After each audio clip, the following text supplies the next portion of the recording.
Salut l'équipe, peut-on n'avoir jamais joué en NBA et avoir une grande carrière? Bien évidemment. Peut-on être né à Brest et être un grand joueur? Regarde. Peut-on avoir été souvent oublié en équipe de France et quand même avoir un immense palmarès? Tout à fait, c'est très bien que t'en parles. Peut-on mesurer 1m96 et réussir à très haut niveau? Écoute, regarde, on est dans les standards, hein. Mais attends, tu crois que je parle de toi, Erwan, là? Bah, je sais pas, le profil correspond un peu. Ben non, je parle pas de toi, je parle de Fabien Causeur, un gars qui a une vraie carrière pro, qui a gagné des titres, pas de toi, Erwan. Cette semaine, Fabien Causeur a donc annoncé sa retraite après un parcours magnifique. Plus gaucher qu'un gaucher, joueur d'équipe par définition, il était quand même aussi capable de dominer à lui tout seul une finale d'Euroleague, alors que dans la même équipe jouait Luka Doncic. Fabien Causeur n'était pas le plus bavard dans les médias, mais il était à coup sûr le plus efficace sur un terrain. Alors je dois me rendre à l'évidence et je n'ai pas vraiment le choix. Et même si je n'ai pas beaucoup de titres honorifiques à mon palmarès, je dois m'incliner et admettre que je ne suis plus la vraie bête de Brest. Bon, il me reste quand même le titre de Erwan le plus connu de France. Enfin, j'espère.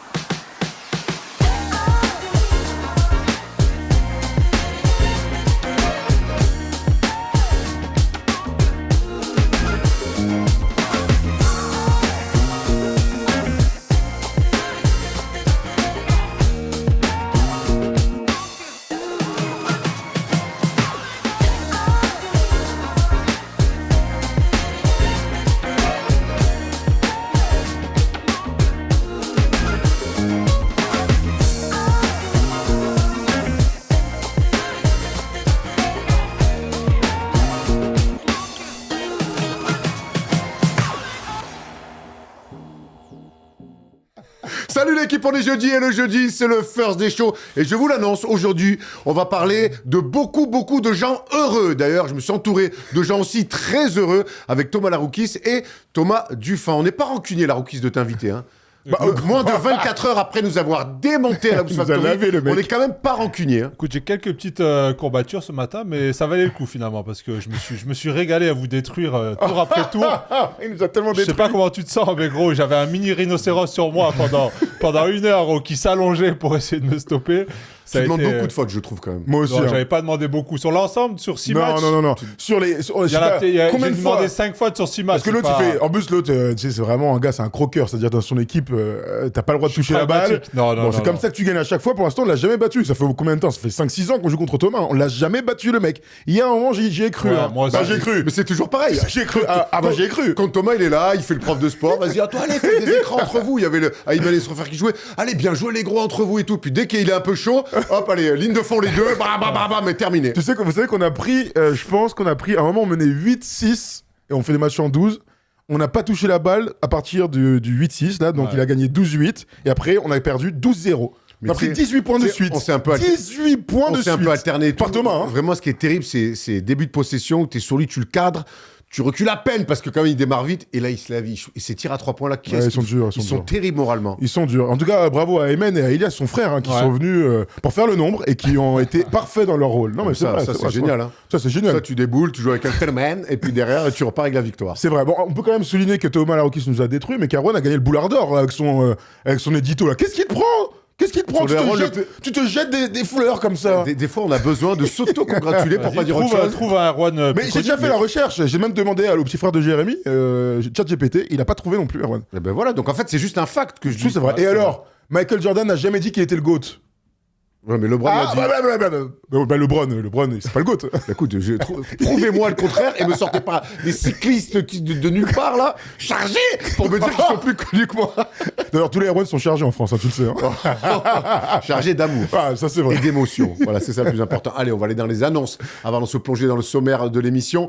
Vous le savez, dans le Big Monday, tous les lundis, on vous met un NBA Classic Game. Et cette semaine, on va vous proposer le meilleur match en carrière. Alors, la plus grosse pointe plutôt en carrière de Kevin Garnett, qui met 47 points, opposé face aux Phoenix Suns de Amaris Stoudemire, qui fait un match, encore une fois, monumental, et associé à Steve Nash. Steve Nash vient d'arriver cette saison-là du côté des Suns, et on est dans le plein 7 secondes pour tirer. Et c'est un match vraiment, Thomas, d'attaque, un match d'allant, un match presque en avance sur son temps. Ouais, absolument, c'est vrai, on s'est régalé à commenter ça. Le run and gun dont tu parles, il fait foi pour les deux équipes dans ce match-là, donc ça donne beaucoup de rythme, beaucoup de paniers, et surtout des stars au rendez-vous. C'est tout l'intérêt des NBA Classic Games, revoir des matchs qu'on a un petit peu oubliés, sinon on l'avait complètement zappé, et je me suis quand même régalé. Un très bon aussi Sean Marion, Bien sûr, un très bon Joe Johnson. Ah ouais, Quand on Joe découvre Johnson du côté des Suns, bah oui. Et en face, il y a Sam Cassell, le OG, qui est très très bon. Alors pour les fans de Sprewell comme moi, bon, je vous cache pas qu'il est dramatique. Et pour les fans de Michael Alwakandi comme Thomas, venez, parce que vous allez vous régaler. Ah ouais. Si vous aimez des grands pivots numéro 1 de draft qui font des fautes, vous allez être servi. Rendez-vous donc dans le Big Monday à 22h pour le NBA Classic Game. Thomas, on a continué à développer notre petite application avec Biril. Mais ouais, Biril, on est toujours dessus et vous le savez, on va mettre pendant tous les jours de la semaine. Oh bah voilà, bravo les gars, on fait un petit montage rapidos, mais on va vous mettre des petits quiz, des petites coulisses, des petites photos de la coulisse chez First Team. Donc n'hésitez pas à nous rejoindre sur l'application. Si vous y êtes déjà, tant mieux. Si vous voulez télécharger l'application, que vous avez plus de 40 ans, parce qu'il n'y a qu'un mec de plus de 40 ans qui l'a, eh bien n'hésitez pas et on se retrouvera là-bas pour sourire ensemble. Très bien, on voulait aussi mettre en avant une initiative de la FIBA, She Calls Game. On se souvient que ça avait été déjà mis en place pour que ça soit des femmes qui commentent les matchs de basket féminin. Et ben là, ils vont un petit peu plus loin. Ils aimeraient que tous les corps de métier autour de la future Coupe du Monde féminine qui se tiendra en septembre prochain du côté de Berlin, que ce soit les photographes, que ce soit les gens qui gèrent les réseaux sociaux, soit des filles. Donc il y a, je crois, un jeu concours du côté de la FIBA. On vous mettra toutes les infos en description. Donc si vous êtes une fille, que vous aimez le basket et que vous voulez vivre des grandes compétitions au cœur des événements, eh ben voilà, il y a cette initiative de la FIBA, She Calls Game, est faite pour vous. Si vous avez besoin de plus d'informations, vous nous écrivez, il n'y a pas de problème, vous allez sur le site de la FIBA. C'est bien de faire ça. Ouais, bien sûr, c'est important. Nous, on est à fond. On veut que les meilleurs profils puissent vivre de cette passion qu'est le basketball, que ce soit sur les terrains, mais surtout en dehors. C'est ce qu'on a réussi à faire. Donc tant mieux. Parce que si on n'est pas professionnel, il y a plein de choses autour du basket, autour du terrain qui existent. On en est la preuve vivante, surtout quand on joue contre Thomas Larouki. Oui, qu'on voit l'écart qu'il y a entre les pros et les autres. Des fois, je me dis, allez... on va y arriver. Mais non, toujours pas. Rendez-vous la semaine prochaine, la rookie, je te préviens. Le sommaire de l'émission, on va commencer avec des news. On aura quelques nouvelles de certains Français qui commencent vraiment à s'installer et on est ravis de ça. On fera un petit détour du côté de Milwaukee où là, c'est peut-être les seuls mecs pas contents de cette émission et on peut les comprendre. Et on finira avec un autre Français qui a pris sa retraite. Et en plus, on a un ancien coéquipier. Donc, Thomas Larouki nous parlera évidemment de Fabien Causeur. Le débat, et il le mérite, ce débat, c'est Jaylen Brown. Peut-il être MVP? Parce qu'aujourd'hui, on est mi-janvier et on a envie de se poser cette question-là parce que Boston est plutôt bien classé dans sa conférence et Jaylen Brown réussit une saison monumentale. Alors, est-ce que Jaylen Brown peut être MVP? Attention, Thomas Larouki, on en avait parlé pour les vidéos de Noël. J'espère que tu es prêt parce qu'on a ressorti une petite séquence qui n'est pas à ton avantage. Je te le dis tout de suite. La palette, on reviendra sur ce qui s'est passé la semaine dernière, la défense de Julius Randle sur Victor Wembanyama pour que les Wolves s'offrent la victoire face aux Spurs. On analysera tout ça en palette avec Thomas et on finira encore avec une épreuve où Thomas rayonne, c'est le quiz. Lequel? Toi. Merci. Voilà, quiz Thomas rayonne, ça peut pas être la rookie. Voilà, j'ai plus de qui suis que toi pour l'instant. Aïe, aïe, aïe. Non. Aïe, aïe, aïe. Sur 2020, allez, sur la saison. passe à autre chose. On parle de Jean-Louis David, on parle de quel... On peut passer en l'oubli. On parle de quel... On le passe en l'oubli quand ça t'arrange, hein. Il a dit... Allez. Il a dit Jean-Louis David. Le passeur, il est terrible, ton gars. Il est terrible. Il est terrible. On a dit qu'on était heureux, content. Chasser le naturel, il revient au galop, hein. Encore. D'accord. Je sais plus ce que je voulais dire avec les zèbres. T'en feras pas un âne ou un âne. Tu peux mettre des rayures sur un âne, t'en feras pas un zèbre. Allez, les news tout de suite.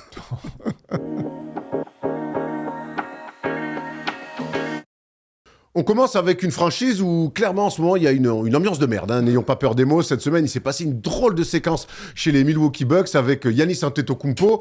Donc, évidemment, les Bucks étaient menés de 30 points face donc, à cette équipe d'Indiana. Et on a vu que Giannis Antetokounmpo s'est fait huer par son propre public et lui-même a répondu avec un geste avec les 2 pouces en bas. C'est quand même des scènes assez incroyables. En même temps, le contexte aujourd'hui des Bucks, il est dramatique et le public, on a l'impression, a le droit de donner son avis. Et son avis, il est forcément colérique. Ouais, absolument. C'est vrai que c'est une scène... on n'a pas l'habitude de voir des superstars se faire siffler, encore moins un mec aussi attaché à une franchise. Giannis, c'est les Bucks. Et les Bucks dépendent de Giannis sur les dernières saisons. Et bon... La réalité, c'est que quand t'es mené 30 points à la mi-temps, que t'es début du 3e et que ton équipe est en train de se faire siffler, t'as un peu d'ego. Donc c'est un peu le ressenti qu'on a vis-à-vis de la réaction de Giannis qui fait quand même un peu truc de gamin. Ouais. Hein, c'est un truc de gamin. En fait, je comprends les deux parties. Le problème, c'est que la situation, elle est invivable pour les fans qui sont clairement ont envie de mettre une ambiance délétère à l'américaine. Hein, bien sûr, on est loin de l'OGC Nice, hein, n'est-ce pas? Et le joueur qui a l'air qui a plus que des émotions comme ça, des réactions d'émotions pour essayer de subvenir à ces problèmes objectifs au sein de l'équipe. T'as déjà connu ça, toi? Je me permets juste... de te faire siffler, c'est bien. Non, mais pas toi personnellement, mais d'être dans une équipe où vraiment l'atmosphère est très, très compliquée. Et est-ce que tu l'as vécu? Comment tu l'as géré? À Limoges, parfois, au CSP, on sait que les fans sont très exigeants et il fallait pas perdre contre une équipe qui était derrière toi, sinon tu te faisais huer. Après, tu sais, ils t'attendent un peu à la sortie. Je sais pas si vous connaissez un peu. Moi, je le connais. À la sortie des vestiaires, voilà, il y a le public qui t'attend, qui t'insulte un peu parfois. Bon, après, c'est pas au niveau là comme ça d'une salle remplie de 20-30 000 personnes, mais très surpris quand même de l'attitude des supporters, surtout envers Yanis qui est irréprochable hein, depuis le début, qui joue à 200%, qui donne tout défensivement. On le voit même, il essaye de motiver ses coéquipiers sur certaines actions parce que il trouve que ça manque un peu de dureté. Alors, est-ce que les fans finalement sont pragmatiques et se disent bon ben voilà, l'ère Yanis elle est finie finalement. Voilà, il faut qu'il parte. Merci pour tout. Il faut qu'on récupère des jeunes et qu'on reparte sur un nouveau... Je suis pas sûr que les fans ils aient cette réflexion de général manager. Moi, ce que je vois, c'est que les fans payent, viennent à la salle et voient un spectacle minable. Quand t'as Doc Rivers en conférence de presse qui dit « on avait les jambes un peu lourdes », au bout d'un moment, ils ont aussi l'impression, eux, en tant que fans de cette franchise, ils sont pas fans de Yanis, ils sont fans de cette franchise. Je suis pas sûr qu'ils sifflent Yanis en soi. Ils sifflent un petit peu tout ce qui se passe. Mais global. Regarde, le bilan, il est quand même dramatique. Ils sont à 17-23. Ils ont glissé 11e de la conférence Est. Regarde, c'est la 22e attaque de NBA. Non, après, au bout d'un moment, il y a une réalité, c'est qu'ils ont un effectif très faible. Alors certes, ils ont Yanis, qui a été blessé aussi un petit moment. Voilà, il essaye à lui tout seul de porter cette équipe, mais voilà, moi je serais en tant que fan, je me dirais, ok, on a une équipe un peu flinguée, donc qu'est-ce que tu peux en attendre ? Est-ce qu'en tant que fan, tu peux pas te dire, attends, depuis le départ de Mike Budenholzer, on a quand même tradé Jrue Holiday, qui était quand même installé, qui était l'une des âmes de l'équipe, qui avait été l'âme de l'équipe pour le titre. On a fait venir Damian Lillard, à qui on a offert un buyout.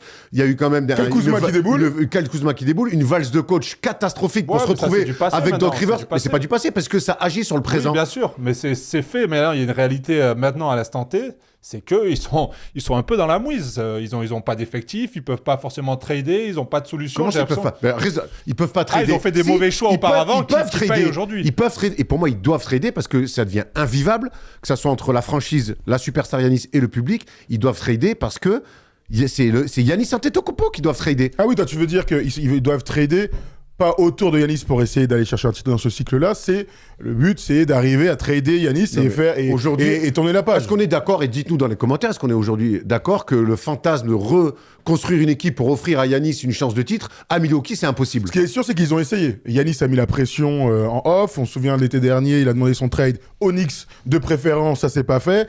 Il y a eu des choix, des tentatives. Donc, tu as parlé d'Damian Lillard, tu as raison. Chris Middleton qui mettait plus un pied devant l'autre est transféré pour Kyle Kuzma. Il y a des mauvais choix. Miles Turner qui arrive pour remplacer dans le rôle avec un beaucoup plus gros salaire que Brook Lopez. Non, mais il y a eu des choix faits. Le problème, c'est qu'il n'y a aucun choix qui a été positif vu l'état actuel de l'équipe. Il y a même des inventions de joueurs. Ryan Rollins qui déboule et qui fait kiffer. Ils sont même allés chercher Kevin Porter Jr. qui fait plutôt une bonne saison. Oui.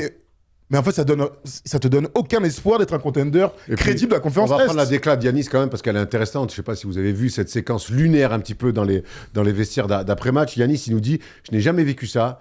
J'aime bien. Je renvoie les huées. Qu'est-ce que je raconte moi ? Que ce soit à domicile ne change rien. Je joue au basket pour mes coéquipiers, pour moi et pour ma famille. » Okay, cool pour les fans. Personne n'a le droit de me dire comment je devrais me comporter. Je suis là depuis 13 ans. Je suis le leader dans toutes les catégories statistiques. Je trouve ça curieux que je pense que le public se plaint d'une ambiance générale et que Yanis, finalement, parle de lui. En fait, moi, encore une fois, je ne pense pas que le public siffle Yanis, mais quand ton équipe à domicile face au Timberwolves, elle est à moins 30 à la mi-temps, c'est normal qu'un public qui paye siffle. Ouais, je pense qu'il le prend pour lui parce que c'est sur cette action. On voit le N1, il fait un peu un truc de gamin là, avec les pouces vers le bas. Ouais, ils ont le droit, en fait. Ils ont le droit, au vu de la situation, au vu de, comme tu l'as dit, il y a zéro espoir, en fait, à l'heure actuelle. Aujourd'hui, dans cette franchise, on peut même pas s'imaginer se projeter, OK, peut-être cet été, on va aller chercher 2-3 mecs, mais finalement, Turner, c'est une catastrophe, tous qui sont partis et que ouais, tu l'as dit, Erwan, en fait, les erreurs du passé, aujourd'hui, ils les payent très cher. Hier, on l'a pas le passé, ouais. il compte finalement, Tom. Finalement, ça compte. Hier, on a beaucoup parlé dans le clutch, et donc allez-y pour voir ce qu'on s'est dit avec Erwan. Mais pour synthétiser, on est quand même dans un moment où Giannis était un gars ultra loyal, adore être à Milwaukee, sa famille, il a eu tous ses enfants à Milwaukee, visiblement, il s'y plaît. Même si vous vous souvenez, il y avait l'histoire de ils vont rester en Grèce parce que c'est plus simple, la vie est quand même plus agréable, et je pense qu'il y a moins de problèmes pour élever ses enfants quand tu es une superstar comme ça. Bon, c'est ce qu'il avait dit à l'époque, hein. Vous en faites ce que vous voulez. Ils sont à un moment où dans le front office ou chez les propriétaires, en tout cas, on n'en est pas arrivé au point d'actionner le bouton, on le laisse partir. C'est le constat. Il y a la trade deadline le 5 février. On aimerait tous, pour le storytelling de cette saison, comme après ce qui s'est passé avec Luka l'année dernière, avoir un raz-de-marée médiatique avec le trade d'un top 5 NBA. On en rêve tous. Maintenant, si ça ne doit pas se faire, c'est à eux de trouver des solutions en interne, avec l'équipe actuelle, ou en montant un trade pour l'entourer différemment. Voilà, il n'y a que 2 voies aujourd'hui qui se présentent pour la franchise des Bucks. Les Bucks qui jouent ce soir face aux Spurs de Victor Wembanyama, ça va toujours être un grand match, l'opposition entre Victor et Giannis Antetokounmpo. Vous voyez évidemment les cotes et vous voyez évidemment qu'il y a grand avantage pour les Spurs de San Antonio avec une cote à combien, 32 1,32, ouais, les Bucks, eux, sont à 3,25 à l'extérieur. Bon, écoute, on sait jamais, il y a des surprises toutes les nuits en NBA. Ouais. Bon, moi, Les Kings. Ouais, les Kings, tout à fait, contre les Knicks. Erwan, tu t'amuses? Écoute, fallait un peu redescendre. Je trouve que c'était un peu parti trop là, depuis la Leaders Cup. Non, je savais Depuis que... la Leaders Cup, la NBA Cup.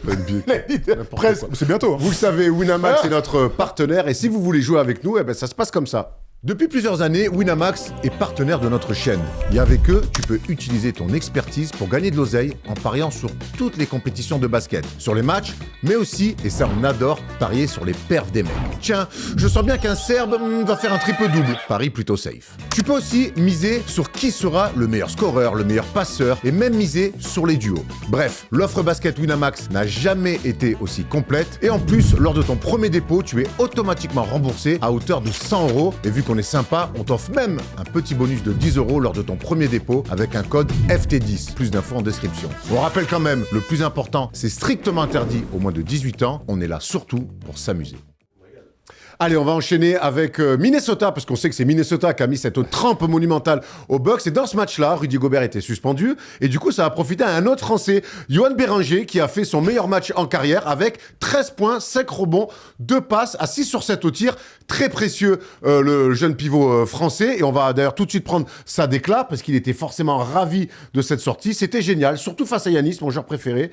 Donc jouer contre lui, c'est une très, très bonne expérience. J'ai vraiment apprécié. Ce n'est que le début, je dois rester prêt et continuer. C'est un joueur sur qui on attend beaucoup. On sait qu'il est un petit peu barré parce que le secteur intérieur de Minnesota est complet. Mais là, un joueur titulaire suspendu, hop, on lui donne sa chance et il se signale. Ouais, c'est son 15e match de NBA, donc il est vraiment tout jeune. Bien sûr, dans cette saison, t'as raison, il a peu de moments pour se montrer. Et là, il s'est vraiment montré. Il fait un bon match. On voit toutes ses qualités. D'abord, c'est un athlète exceptionnel. Et quand on parle de projet, c'est ça. C'est que d'abord, t'as quand même des espèces de flash physiques. Et puis, dans un deuxième temps, on va lui ajouter de la technique et la compréhension du jeu. Mais c'est une super nouvelle de voir un jeune Français comme ça s'éclater avec un petit temps de jeu intéressant, à voir s'il peut s'installer, grappiller quelques minutes dans la rotation. Exactement. Ouais, le but, ça va être de grappiller petit à petit des minutes. Là, aujourd'hui, il est dans une équipe encore très compétitive qui sort de 2 finales à l'Ouest. Donc, compliqué de donner du temps de jeu à ce genre de profil, surtout au vu de ce qu'il y a devant lui. Mais voilà, on n'a pas de doute qu'à terme, il sera un joueur majeur de cette équipe. Et en tout cas, au vu de sa progression des dernières années, je pense qu'ils en attendent beaucoup. C'est un très jeune basketteur, on le rappelle, un très jeune basketteur. Il n'est pas du tout fini. Non, mais quand on le voit jouer, en fait, on voit des flashs de... bien sûr. OK, il va pouvoir s'installer maintenant... quel est son plafond? En tout cas, je pense qu'il a... Il a un truc qu'on avait un peu entrevu aussi en Summer League, c'est qu'il fait des trucs, tu dis OK, talent. Ouais. Tu vois, talent, des trucs de grand avec des mains là comme ça, des bonnes finitions. Le niveau athlétique, tu sais, il l'a dans la course, dans la verticalité, il a déjà ça. Il sent le jeu, donc il y a beaucoup quand même de qualité chez lui. Il y a un autre Français qui sent bien le jeu, j'allais dire en ce moment non, mais depuis qu'il est sur un terrain de basket, c'est Noah Penda, qui est ni plus ni moins titulaire depuis 4 matchs avec le Orlando Magic. Et regardez ses stats, il est à 9,3 points, 7 rebonds et des pourcentages plutôt corrects avec plus d'un contre. Noah Penda, en fait, c'est l'homme qui sait saisir sa chance. Et puis encore une fois, on le dit tout le temps, c'est quelqu'un qui était prêt au niveau QI basket pour jouer NBA, qui est aussi physiquement prêt parce que c'est un bon two-way player. Et on lui donne sa chance parce qu'il y a une cascade de blessures aux côtés du Magic. Et là, encore une fois, titulaire. Et il répond présent. Ouais, deux matchs titulaires. 2 matchs, pas 4. T'as dit 4. C'est pas grand-chose. Pour moi. Ce qui compte, c'est qu'il est dans la rotation, alors qu'au début, il n'y était C'est pas. les stats pendant 4 matchs. Oui, c'est ça, exactement. C'était les stats sur les 4 derniers matchs, où il a un gros temps de jeu, on a vu plus de 30 minutes, où il a un impact et où il est parfait dans le collectif, toujours précieux au rebond, et puis capable de sortir à plus de 10 tirs dans des matchs. Ça fait 3 fois cette saison qu'il prend plus de 10 tirs. Il fait un 5 sur 15, où il est en double-double en 11 et 13. Noah Penda, il apprend à vitesse grand V. Ça, on le savait depuis quelques années. Mais là, il est en train de prouver à son entourage, donc la franchise du Orlando Magic et ses coéquipiers, qu'en fait c'est déjà un bon joueur NBA et donc il doit avoir des minutes. Bravo à Noah. Moi, ça fait kiffer, je trouve, ce genre de profil un peu finalement qui a pas autant de hype que certains autres Français qui ont été draftés plus haut, mais qui finalement, certains qui sont peut-être plus jeunes avec un potentiel plus élevé. Pas le même caractère. Ouais, voilà. Ouais. Aujourd'hui, tu as des mecs aussi avec des profils comme ça, qui peuvent s'installer dans la ligue. Parce qu'il remplit beaucoup de cases, il a un physique déjà prêt, on le voit être au combat avec beaucoup de... Il met des tomards et tout. Ouais, il met des tomards, il peut défendre. J'ai l'impression qu'il s'est un peu affiné par rapport à l'année dernière. Ce qui est très balèze. Hein. Mais il est très dur, tu sens qu'il a une puissance. Aujourd'hui, voilà, s'il gagne en efficacité sur ses tirs ouverts à 3 points, entre guillemets, c'est parti pour 10 ans en fait. C'est un mec qui va s'installer dans la ligue parce qu'il remplit beaucoup de cases et il fait aussi des choses que beaucoup de joueurs à NBA ne veulent pas faire aussi. C'est vrai que le fait qu'il soit pas que dans le scoring, en fait, quand tu es un coach, tu sais que tu mec là, tu vas le mettre sur le terrain. Quand il joue, tu le vois. Il va faire plein de choses intéressantes. Je sais pas si vous voyez ce que je veux dire. Quand il est sur le terrain, tu le vois en fait. Il court, il replie, il fait des courses même pour rien en contre-attaque pour donner des solutions et il remplit beaucoup de cases. C'est un bon joueur de basket, un bon défenseur. L'année dernière, on a eu la chance ensemble, Erwan, de commenter le Young Star Game à Marcel Cerdan à Levallois. Il avait été MVP, il avait été exceptionnel. On avait vu un joueur très fort et très mature. Et c'est ça aussi qui l'amène à avoir des minutes et à gagner des minutes et à s'installer en tant que titulaire. Évidemment, il n'y a pas Franz Wagner, entre autres. Il ne va pas passer toute la saison titulaire, mais en tout cas, tu gagnes des minutes et tu peux être ton 3e, 4e ailier d'importance et découvrir les playoffs lors de sa saison rookie. Il n'y a que des bonnes choses qui vont lui arriver. Quoi. Tout de suite, tu vois que tu peux jouer. Ça, c'est quand même très important que le regard sur toi dise « Ok, mais ce mec-là, il peut jouer. » Tout à fait. Et tu te souviens, en début de saison, tout le monde disait à Orlando, c'est un bête de joueur, tout le monde l'adore. Ça s'était pas traduit rapidement par des minutes, mais on est en janvier, et finalement, il y est dans ce qu'il voulait, avoir des minutes. 30 minutes étendues sur les 4 derniers matchs, c'est énorme. Et lui, Peyton Watson, tu penses qu'il y est dans ce qu'il voulait? Non mais ça n'a rien à voir, là, c'est Kevin Durant ou Kawhi Leonard. Alors, justement, on enchaîne avec la belle histoire de cette semaine, même si elle n'a pas commencé cette semaine. C'est Peyton Watson qui a été élu joueur de la semaine avec des stats à la Kevin Durant.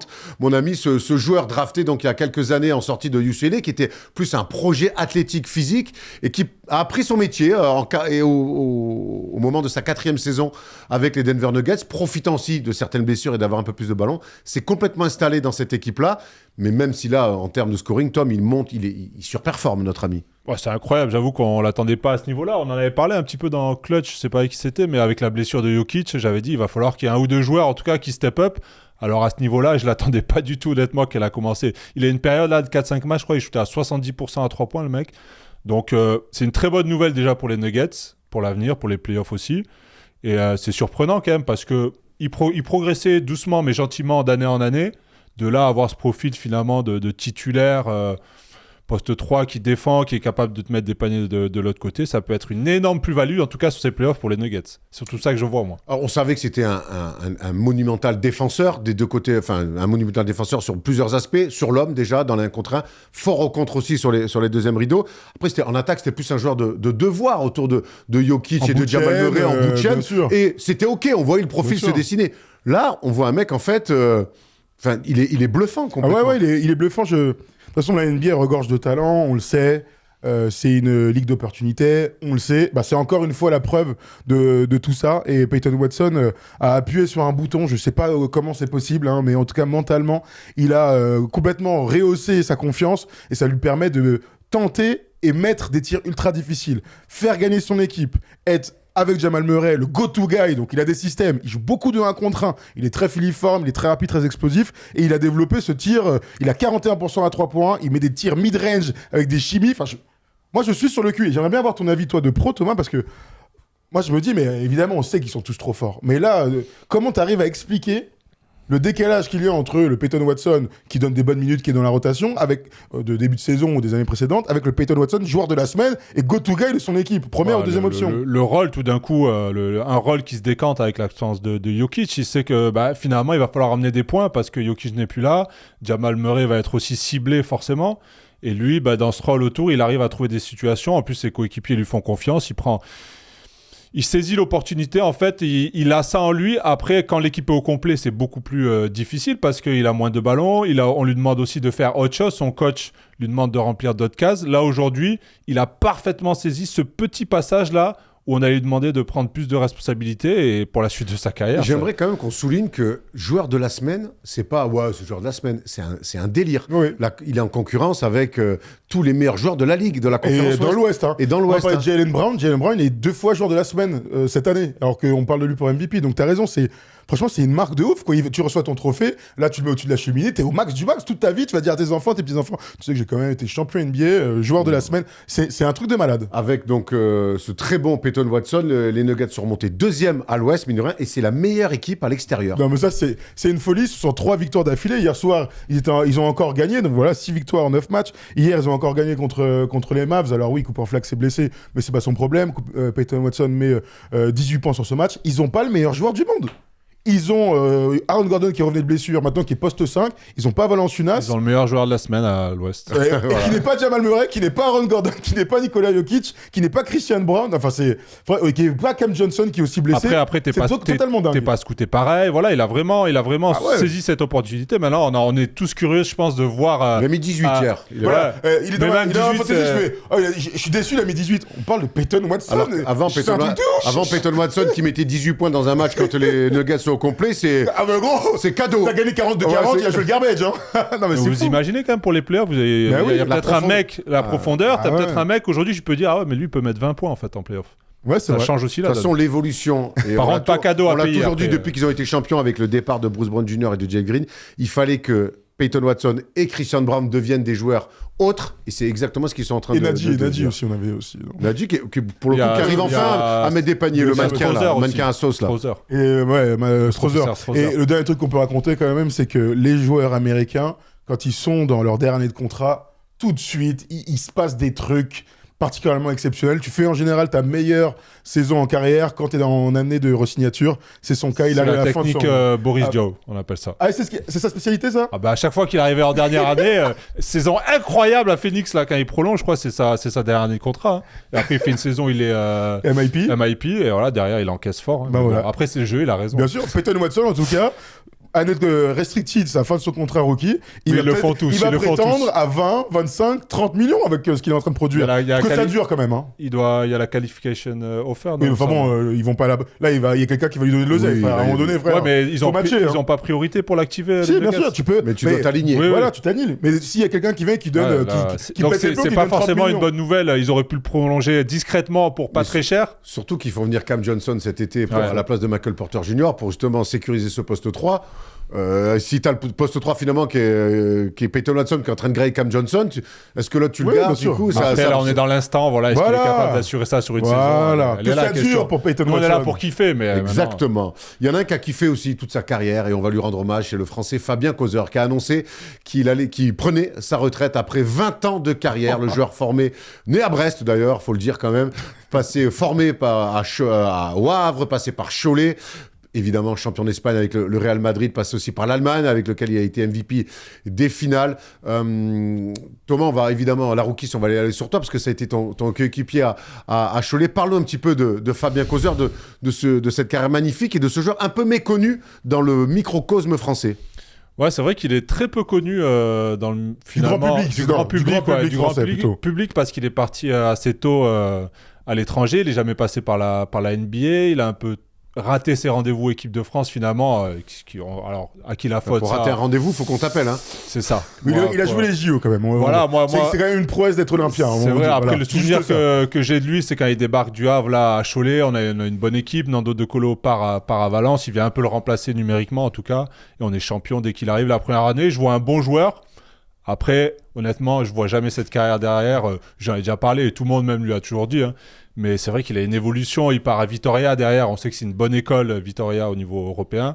Et puis il fait cette carrière incroyable, quoi. Au Real Madrid, ça devient Un patron. un patron au même niveau quasiment que des Loul, des Rodriguez, des Fernandez, des Espagnols qui sont là. Et puis tu l'as dit dans l'édito, quoi. C'est Final Four à chaque fois incroyable. Des fois on le voit pas trop et à chaque fois qu'il y a des matchs importants, ben il arrive, il sort du banc, il envoie des filoches. C'est que dans lui, on tous les parlait sens. de dernière année de contrat. Tu te Ah ouais. Fabien avec le Real très très fort. Ah, hein. ouais. En plus, à chaque fois, souvent, je l'appelais en fin de saison, alors tu vas prolonger. Ah, il me dit, ouais, j'aimerais bien la prolonger 1 ou 2 ans à Madrid. Ça, après, c'est difficile là-bas. Voilà, ils prennent vraiment le top du top. Mais à chaque fois, on rigolait. Je dis, ouais, mais attends, est-ce que tu as fait en fin de saison? Il me dit, ouais, je sais, mais j'essaye de gratter une année ou deux. Et après, il avait fini un peu à Milan sa dernière saison. L'année dernière. Et cette année, il m'avait dit qu'il voulait faire une année en plus cette année. Il n'a pas vraiment réussi à trouver ce qu'il voulait. Après, il a une famille aussi. Donc, je pense qu'il arrête. Il a une carrière incroyable. Hein. Il peut partir à la retraite, l'esprit tranquille, fantastique. C'est vrai que on parle de maximiser complètement un potentiel. Les papas de gauche comme ça, shooter, bête de joueur de basket. Et on a tous en mémoire des saisons avec le Real où soit on le voit pas, soit il est blessé. Il y a un Final Four ou des playoffs d'Euroleague, et puis là, on voit que lui, quoi. Le Final Four avec Luka. Ça marche à la Coupe du Roi. Ça marche, bien sûr, t'as Partout, raison. à T'as chaque raison. fois. Alors, évidemment, Luka Doncic est MVP du Final Four d'Euroleague, mais il aurait pu l'être, c'était pas un scandale. S'il est MVP, c'est pas un scandale. Quand Luka est MVP du Final Four, bon, il y a la demi-finale qui fait la bascule, mais est-ce que sur la finale, il n'y a pas photo? Le MVP de la finale, c'est Fabien Causer, c'est lui qui les fait gagner. Tu connais, c'est le Final Four, et puis c'était plus intéressant que Luka. Ils ont bien fait dans l'histoire. Mais bon, voilà, en tout cas, c'est un grand joueur de basket. C'est l'un des plus beaux palmarès de l'histoire du basket français, tout simplement. Clairement. Bon, Tom, vu que c'est ton pote, tu vas nous le faire venir ici. Ouais, on rêve de l'avoir en interview. Il va venir. Fabien Déjà, je vais lui envoyer ton édito, comme ça. J'espère ça bien, va le le faire rire Fab. parce qu'il est bonnard. Après, je pense qu'il a beaucoup de choses à raconter, donc c'est vraiment un gars Entre Brestois, quand même. Entre Brestois. On avait reçu Mariam Badian, qui est né aussi à Brest. On veut recevoir, on veut recevoir aussi Fabien Causer. Et ouais, tu m'avais dit Belle Night avec Fabien, une fois. Oh ouais. Mais ça, faudra la raconter en interview. Belle night. Il était encore à Vitoria, Final Four à Madrid. Belle night. Écoute, Fabien n'était pas le dernier, en tout cas en début de carrière. Peut-être qu'après, il s'est un peu calmé, il a rencontré sa femme, donc ça l'a un peu. Puis moi, Fabien, est vraiment, j'étais avec Rémi Reverchon à l'époque. Puis la patte gauche, ça marche toujours bien. Il s'est occupé de tout. Venez, on va là, on va là. C'est vraiment ton genre préféré, en fait. Avec le recul. Exactement. Quelle belle le night. GOAT. Quelle belle night. Bravo. Bravo Fabien pour tout et pour la night, mais pas que quand même, pour ta carrière. Et on espère te recevoir ici pour avoir une belle interview de toi et revenir sur tout ton parcours. Allez, on va aller dans le débat. On va évidemment parler de Jaylen Brown. Peut-il être MVP ?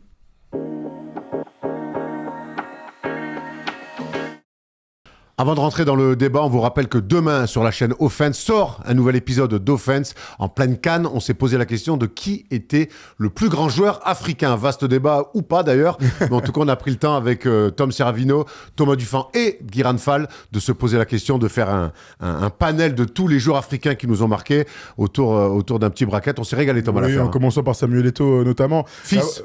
Samuel Eto'o, fils, bien sûr, du George Weah, toute la fine équipe, bien sûr. Et la question qu'on ne se posera pas demain, c'est est-ce qu'on a vécu les pires demi-finales de grande compétition de l'histoire? Voilà, puisqu'hier soir, bravo au Maroc. Bravo au Maroc, allez-y, hein. Allez au bout, voilà, ça commence à crier là-bas. Tant mieux. Et bravo au Sénégal, bien sûr, on va avoir une super finale. Voilà, je m'arrête là sur le positif. Hein, Bravo au Maroc, bravo au Sénégal, pas bravo au football. Oui, c'est clair. Voilà. Enfin. C'est vouloir aller en finale en disant je veux pas perdre, je veux pas gagner, c'est très bizarre quand même. Bref, lui par contre il veut gagner. Oui. Lui par contre il veut gagner. Il a déjà gagné d'ailleurs, Jaylen Brown, MVP des finales en 2024, on s'en souvient. Et cette envie de gagner, elle se traduit avec ses chiffres, Thomas, puisqu'on va voir la comparaison avec la saison dernière et cette saison.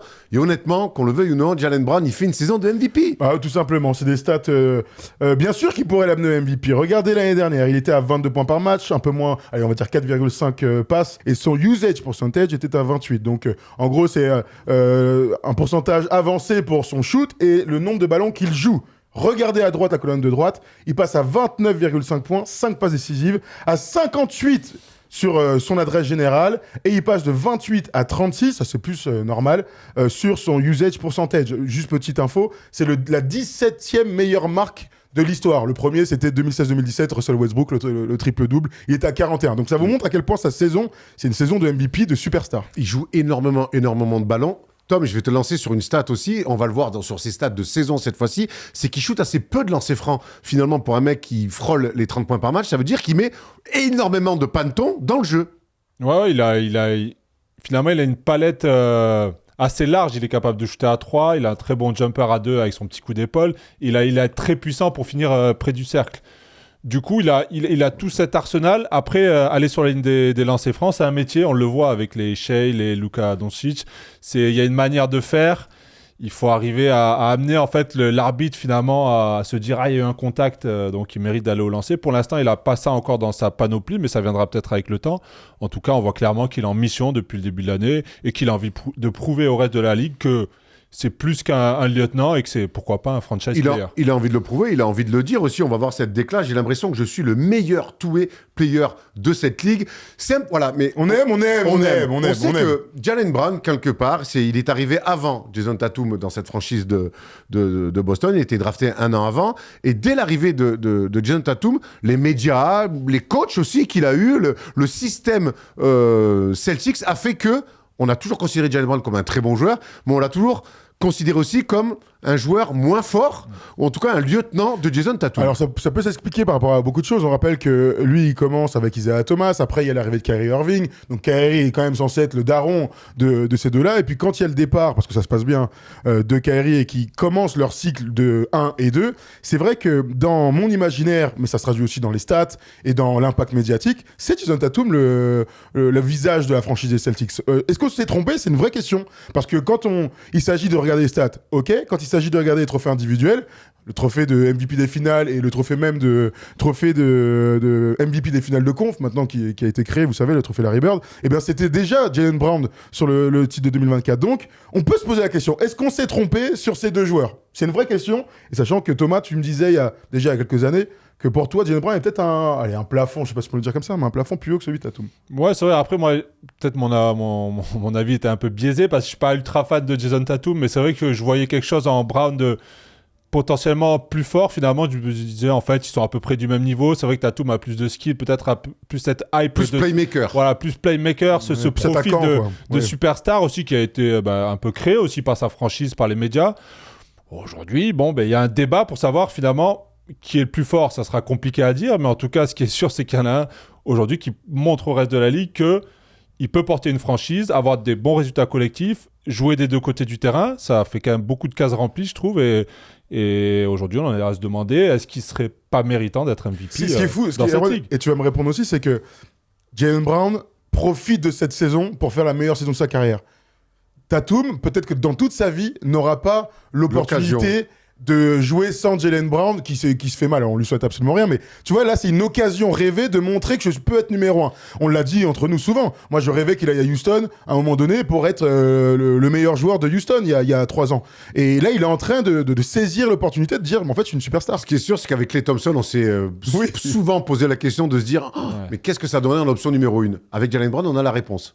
Et on a la réponse en statistiques individuelle et on a la réponse en résultat collectif puisqu'ils sont 3e de la conférence Est. Et c'est pour ça aussi, c'est que certes, Jason Tatum fait sa meilleure saison en carrière, il s'éclate, on le voit, mais quelque part... Jaylen Brown, pardon. Mais si aujourd'hui, on se demande est-ce qu'il peut être MVP, c'est parce que les Celtics sont 3e de la conférence Est, alors que, on s'est dit en début d'année, il y a toutes les raisons du monde qui puissent tanker. C'était une tech, pour le coup, c'était une tech. Bref. Je sais que la plupart disaient... c'était une tech, honnêtement, mais moi, quand tu l'as dit, je me suis dit, pourquoi pas, dans un monde où ça marche pas. Mais c'était marrant de le dire, parce que les Celtics, dans leur ADN, jamais de la vie, ils tankent. Tu vois, c'est une réalité au moins des 10-15 dernières années. C'est une équipe qui jouera toujours au moins à bon niveau. Moi, je les imaginais au mieux se battre pour les playoffs, tu vois, être dans le play-in à la fin de la saison. Là, ils sont largement mieux. Et on dit ça à un moment où ils ont perdu 2 matchs. Et donc, ils sont un peu moins bien. Mais ils sont avantage du terrain, pas loin de Détroit à 4 matchs, dans le chapeau 2 des bonnes équipes de cette conférence. Parlons un petit peu de ce leadership. On a l'impression que c'est un garçon qui a naturellement ça en lui, qui est un peu plus charismatique, je pense d'ailleurs, que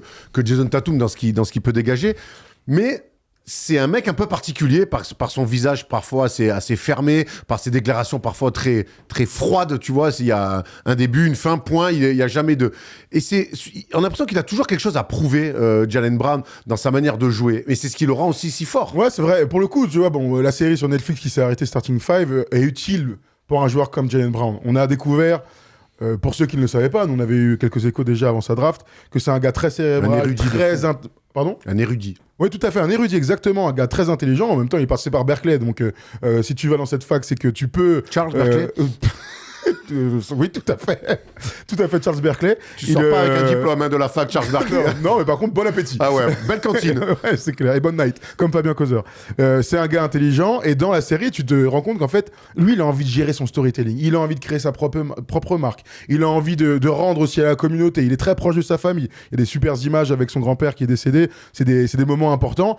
Et quand on voit le différentiel avec Tatum de la saison 1, bah ouais, il y a un des deux. J'ai envie de parler avec lui, pendant que l'autre, il m'intéresse un petit peu moins. Et donc, forcément, c'est Jaylen Brown. Donc oui, c'est un peu un gars qui est à part dans le star system de la NBA. Ça reste une star, mais il est un peu différent. Oui, il a ce côté, juste pour en rajouter un petit truc, il n'a pas envie, je pense, d'être reconnu que pour le basket. Vraiment, tu l'as dit, il a envie d'impacter autour.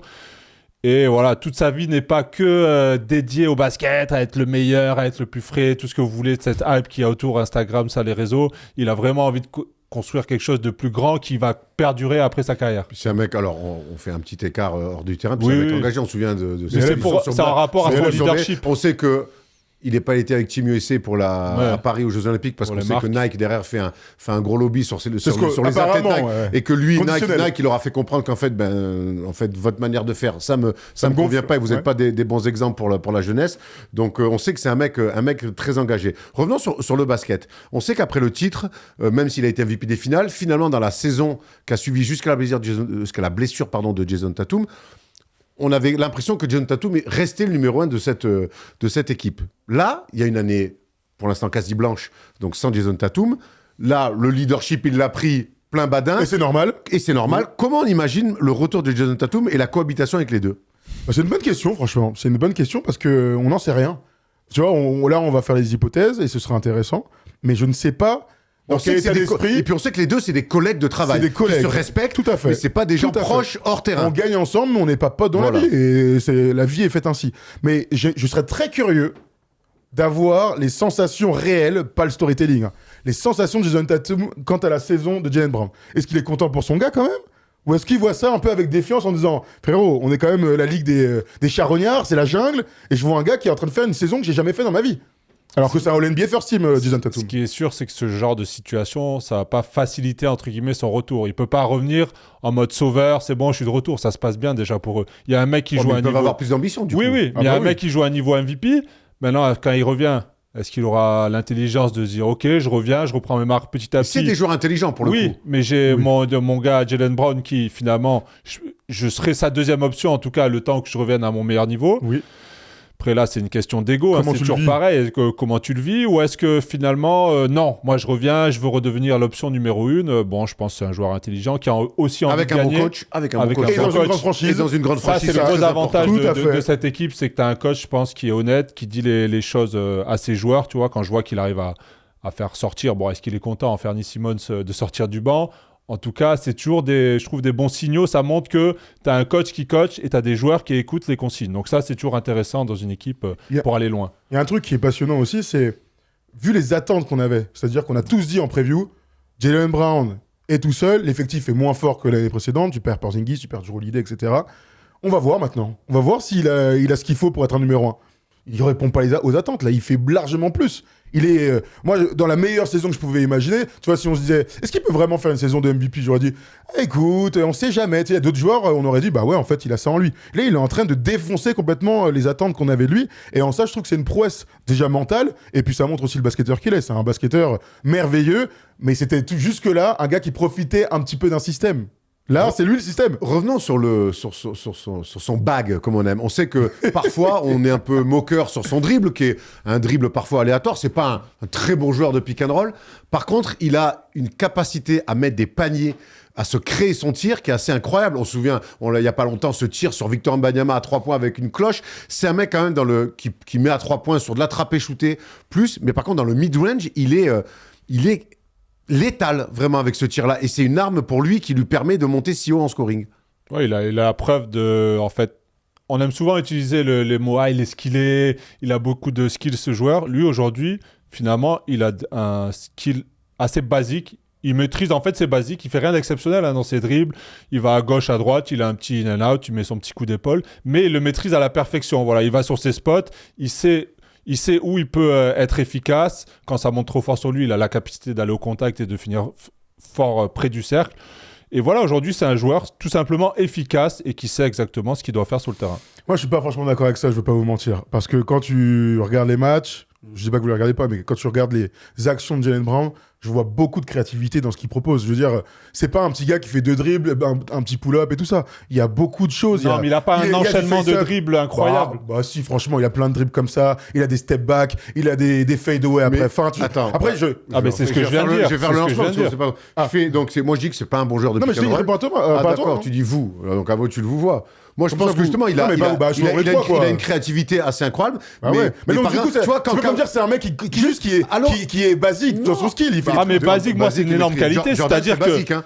Bah oui, Bah. c'est ça que je veux dire. C'est que les mecs, ils inventent des trucs qui sont basiques. Ok, alors, mettez-moi la différence entre pas basique et comme ça, au moins, on Je sera sais pas, d'accord. par exemple, quand je regarde Kawhi, c'est un bon comparatif pour moi. Kawhi, il est basique. Il est il est basique, basique. mais tu vois, Kawhi, des fois, Ça, il a vraiment, ce petit dribble entre les jambes, tac, tac, tac, tac, avant. Pour moi, Jaylen Brown, il est comme Kawhi pour vous. Pour moi, c'est Mais vraiment non, un robot. non. L'autre, lui, ça l'est pas. Oui, mais Il c'est est plus fluide et tout. Ben, c'est un robot, mais pour moi, Kawhi, il a un dribble, tu vois, des fois, quand il est tac, tac, tac, tac, ça va plus vite. Il a ce dribble un peu haut, mais il arrive toujours à se par de la créativité, à se créer des tirs, à lui par du step back, en allant sur des zones à lui dans le mid-range. Donc, c'est plus atypique que basique. Écoute, l'avantage, c'est qu'on a une petite vidéo à regarder ensemble. Parce que cette année, et on est bien placé pour le savoir, il sort des matchs de ouf. Des matchs à plus de 40. Ça va être intéressant.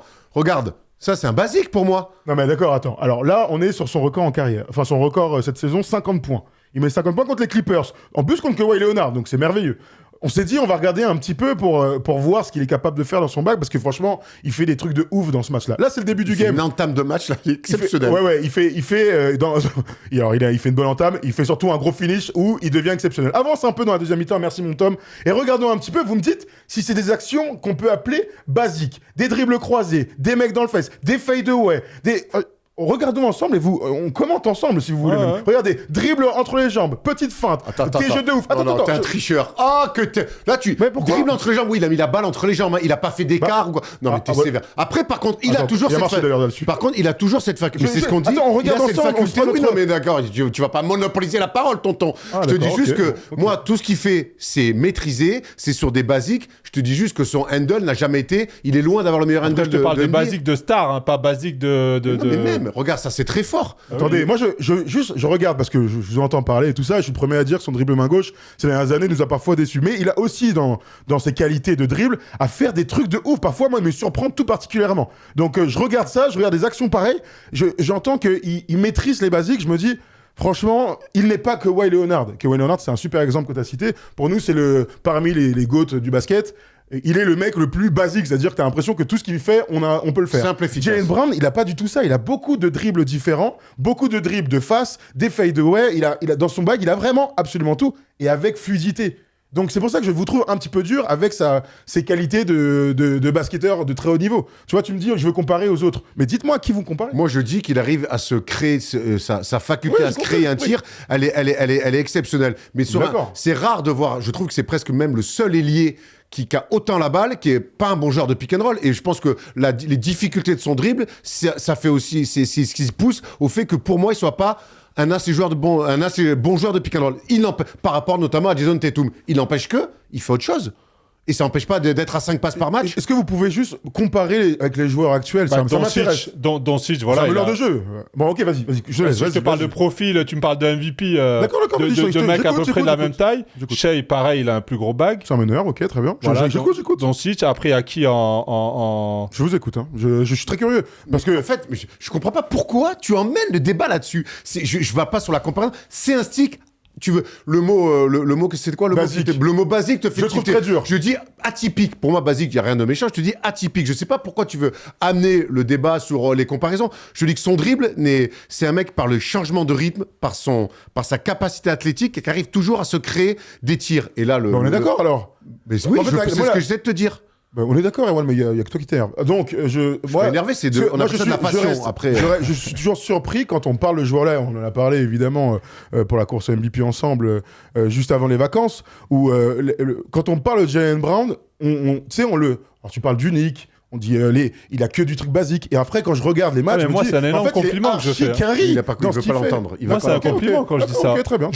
Moi, dans le sens, moi, je préfère un mec justement comme ça, qui sur des choses finalement simples, maîtrise des fondamentaux. Quand je le vois, il passe pas, mais à l'épaule, il sent qu'il peut faire la différence, plutôt qu'un mec qui va me faire 14 000 dribbles dans le dos, des aisies, des fins, des trucs pour finalement être pas aussi efficace. Moi, dans les trucs simples qu'il fait, il les maîtrise à la perfection. Et moi, c'est ça que j'attends d'un joueur de ce niveau. C'est pas du tout péjoratif quand je dis. J'attends une comparaison parce que Kevin Durant, il a un meilleur dribble ou pas? Et Kevin Durant, il a un meilleur dribble, bien sûr. Ah bah voilà. Kobe, il avait un meilleur dribble ou pas? Mais donnez-moi des mecs actuels, là, des gars qui nous ressemblent. Vous me sortez que les meilleurs joueurs de tous les temps. Moi, je pense il est dans cette classe-là. Il est dans les. Mais là, on parle de MVP peut-être. Ah bon, d'accord. Il a un meilleur dribble que Luc Cornet, alors, si tu veux. Non, mais très bien, messieurs, très bien. Je pense avoir compris ce que vous voulez dire. Avançons dans le débat. Ouais, je sais pas comment on a pu aller là-dessus. Ce qui est sûr, c'est il est en course pour être le MVP. On va avoir un tableau, notamment avec ce match à 50 pions. Et pourquoi Jaylen Brown peut être MVP cette saison? Parce qu'il réalise, on le dit, une saison, Thomas, de très très haut niveau. On voit notamment avec seulement le 12e joueur qui shoot le plus de lancers francs. Donc on voit que dribble moyen, pas moyen ou pas, en tout cas, dans le jeu, il arrive à mettre beaucoup de paniers. Alors sur 450 joueurs NBA, il est le 12e, c'est pas une bonne stat pour vous? C'est une super stat, non? Il fait partie des joueurs qui tirent le plus de lancers francs dans la NBA. Bon bah ok, bah, c'est cool. Deuxième ligne, le two-way player, bah oui, aujourd'hui, il y a peut-être que Kawhi Leonard qu'on peut citer. Il y a Giannis évidemment là-dedans. Il fait partie des tout meilleurs défenseurs sur son poste et des tout meilleurs attaquants. C'est une vraie qualité dans son quand il faudra faire sa candidature. 3e à l'Est, ça on en a déjà parlé. Le fait que Jokic soit blessé, ça ouvre le débat. C'est aussi pour alors. Bien sûr. Il mérite qu'on ait un débat sur lui parce qu'il nous régale, mais c'est vrai que le contingent de matchs ratés de Jokic qui grandit, s'il a une nouvelle blessure Jokic dans cette saison, ça va ouvrir le champ des possibles. Tu te souviens Thomas, la Rookies, on avait fait une vidéo à Noël et non, je m'en souviens pas. Sur tous les potentiels joueurs qui peuvent être MVP, on avait fait des shout-outs notamment à Jaylen Brown qui depuis a encore surperformé. Souviens-toi, on va te rafraîchir la mémoire et à vous aussi, souvenez-vous ce que Thomas Larroukis avait dit.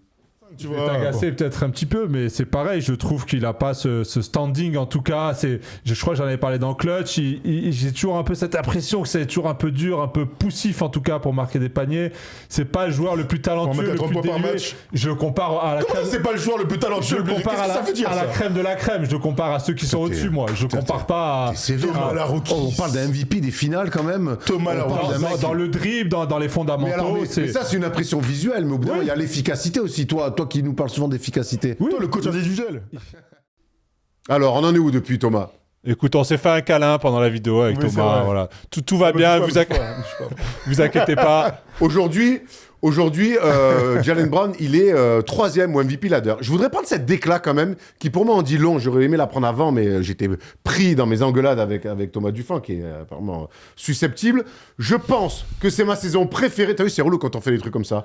Je pense que c'est ma saison préférée, puisque j'ai l'opportunité de mener ce groupe. On fait partie des meilleures équipes de la Ligue. C'est à mettre au crédit de notre staff, de notre leadership pour mettre à l'aise les gars. On joue bien au basket en ce moment, ça veut tout dire. Moi, cette déclat, quand je la prends, il n'y a pas Jason Tatum, il dit wow, c'est ma saison préférée. C'est quand même bizarre. On comprend, non? En vrai, on comprend, non? Je pense, ouais. Moi, je l'entends. Après, ce qui est marrant, c'est peut-être de remettre en perspective le fait qu'il ait été champion, quoi. Et qu'il y a une saison où ils ont roulé sur tout le monde. C'est la seule chose. Bah ouais, quand t'es première option, que t'as tous les ballons, qu'on te parle de toi comme MVP, que t'as 30 points par match, bah ouais, c'est plus qu'un ric d'être numéro 2. Ah bah c'est sûr évident, que ça fait kiffer. Tu l'as dit, ça se passe bien. Il a tous les ballons, il défend. Collectivement, on a l'impression que tout le monde en fait se régale, prend des shoots. Tout le monde kiffe en fait dans cette équipe. Et aujourd'hui, qui te dit ça finalement, c'est pas vraiment une surprise. Je pense qu'à l'intersaison, c'était un de ses objectifs. Les mecs sont pas fous. Tatum se blesse, il se dit OK.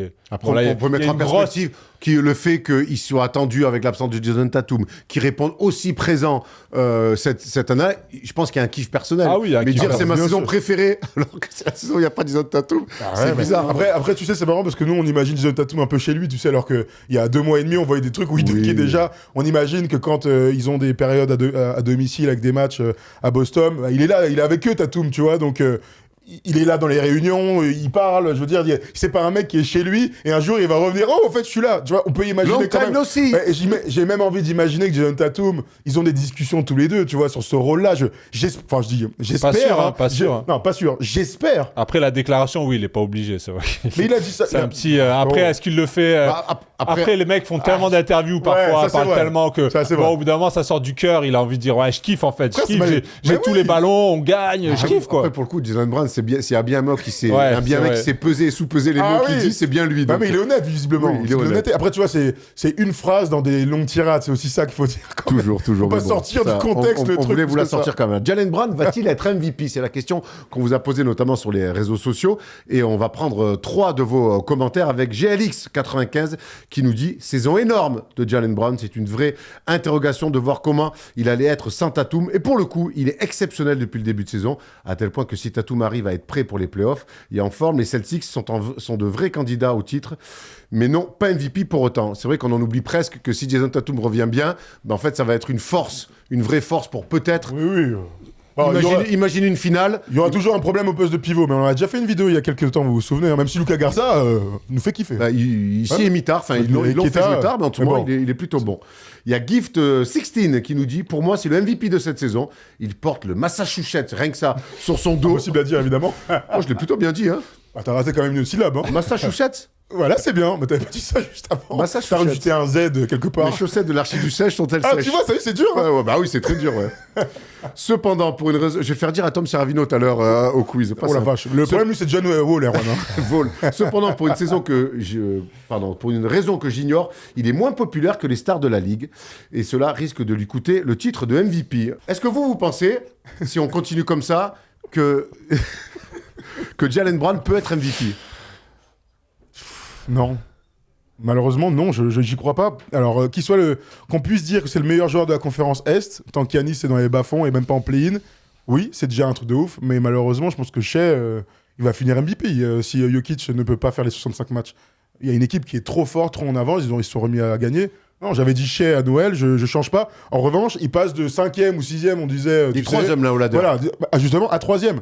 Voilà, donc c'est déjà une belle prouesse. Bon, la seule possibilité, ça serait que vraiment qu'OKC perde beaucoup plus de matchs sur cette deuxième partie de saison et que aussi arrive à maintenir le cap. Dans ce cas-là, il pourrait y avoir, pourquoi pas, dans l'esprit des gens, au vu de l'équipe qu'il a, ça peut aussi jouer en sa faveur. J'ai l'impression qu'en stade pur, Ouais, c'est pas... il peut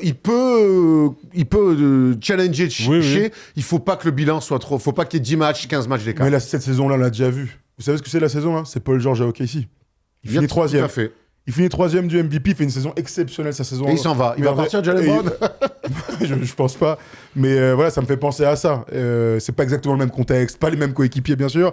Mais il y a un gars qui fait une saison de ouf. Si tu finis podium du MVP, c'est déjà un truc de ouf. Hein. Et ça remet en perspective d'ailleurs que Tipeee, il a une carrière exceptionnelle sur les votes du MVP. Hein. N'oubliez jamais ça. Hein. Qui en doutait? Personne, mais je veux dire, faut toujours le remplacer. Tipeee, il a fini quand même dans des hauteurs de ouf. Tu fais bien. On s'est régalé en tout cas. C'était passionnant et musclé ce débat autour de Jalen Brown. Maintenant, on va aller sur la palette où là aussi, on va voir du muscle.